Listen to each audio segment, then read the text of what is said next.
বর্তমানে বাংলাদেশের প্রেক্ষাপটে যৌতুক নিরোধ আইনের মামলাগুলো অনেক বেশি হচ্ছে।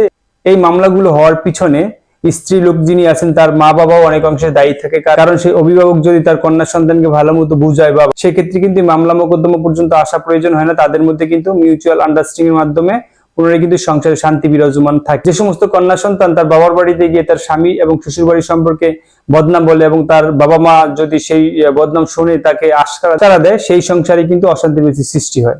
আসসালামু আলাইকুম।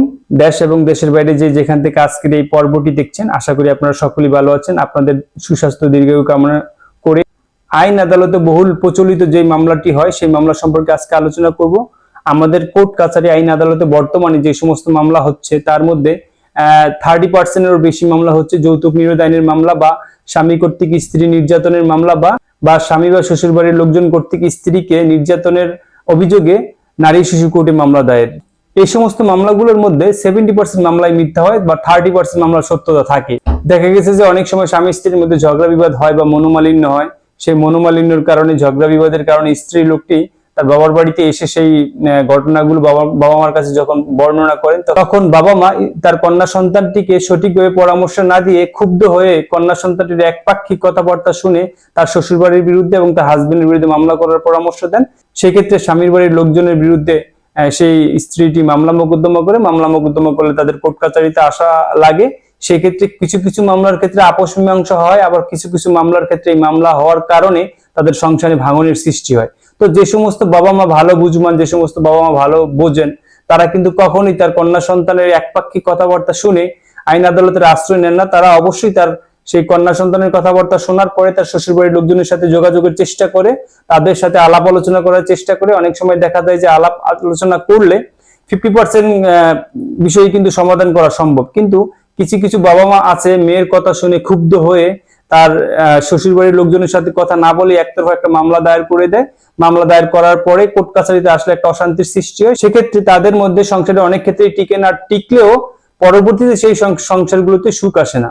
এমন একটা ঘটনাই আজকে আপনাদের সাথে আলোচনা করব। প্রায় 4 বছর আগে একটা যৌতুক নিরোধ আইনের মামলা হয়েছিল। সেই মামলাতে আমরা হাজবেন্ড এবং ওয়াইফের মধ্যে আপোষ মীমাংসা করে দিয়েছিলাম। তাদের মধ্যে সংসার হবে এই মর্মে ইসলামে লিখিত পরিহিত করে তাদের সংসারে পাঠিয়ে দিয়েছে এবং তারা এই দীর্ঘ 4 বছর সুন্দর মতো সংসার করতেছিল।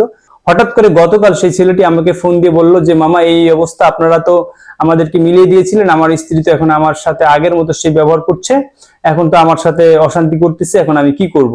আগে একবার মামলা হয়েছে, মামলা হওয়ার পরে আমি তাকে আনছি, এখন যদি আমার সাথে এরকম ব্যবহার করি তাহলে তো সেই সংসারে শান্তি হয় কিভাবে?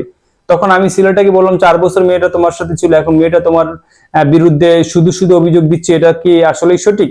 তখন সে বলল যে, মামা আসলে সঠিক বলতে মামলা হওয়ার পরে আমরা নিয়ে এসেছি, নিয়ে আসার পরে ও তো একটু সফট কর্নার দেখাবে, সফট ভাবে আচার ব্যবহার করবে।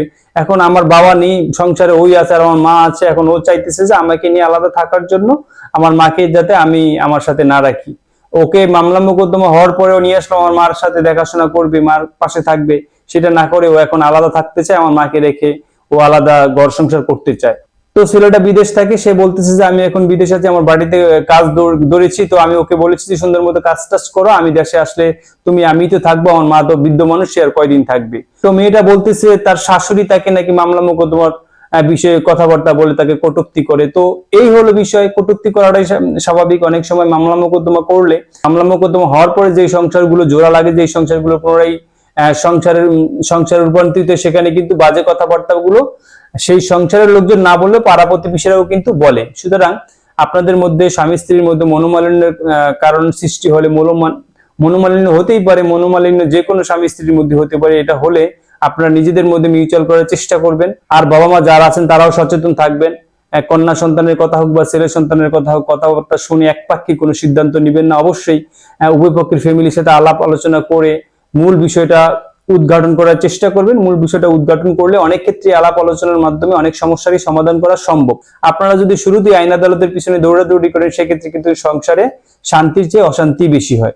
তো এই ছিল আজকে আলোচনা। যেটা বলতে চেয়েছি যে মামলা মোকদ্দমা করার পূর্বে নিজেদের মধ্যে আন্ডারস্ট্যান্ডিং এর একটা বিষয় আছে, সেটা করবেন। সেক্ষেত্রে মামলা মোকদ্দমা করার প্রয়োজন হবে না। আর মামলা মোকদ্দমা যদি না করে পারিবারিক আলোচনার মধ্যে সমাধান করতে পারেন, তার চেয়ে সুন্দর আর কোনো কিছুই হতে পারে না। তো মামলা মোকদ্দমায় না আসাই উত্তম। মামলা মোকদ্দমায় আসলে দুই পক্ষের টাকা পয়সার অনেক ক্ষতি হয়, এবং মামলা মোকদ্দমা হলে সংসার ভাঙার পরিমাণটাই বেশি। সংসার জোড়া লাগলে সেই সংসারে কিন্তু একটা কথা থেকেই যায়। সুতরাং যে কোনো বিষয়ে স্বামী স্ত্রীর মধ্যে মনোমালিন্য হলে বা ঝগড়া ফ্যাসাদ হলে নিজেদের মধ্যে কথাবার্তা বলে আলোচনার মাধ্যমে আপোষ মীমাংসা করার চেষ্টা করুন।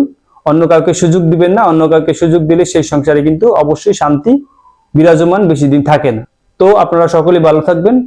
অন্য কোনো দিন যে কোনো বিষয় নিয়ে আপনাদের সাথে আলোচনা করবো। তো আপনাদের নতুন কোনো বিষয় জানার থাকলে আমাকে কমেন্টে বা মেসেঞ্জারে জানাতে পারেন। সেক্ষেত্রে আমি আলোচনা করার চেষ্টা করব। আল্লাহ হাফেজ।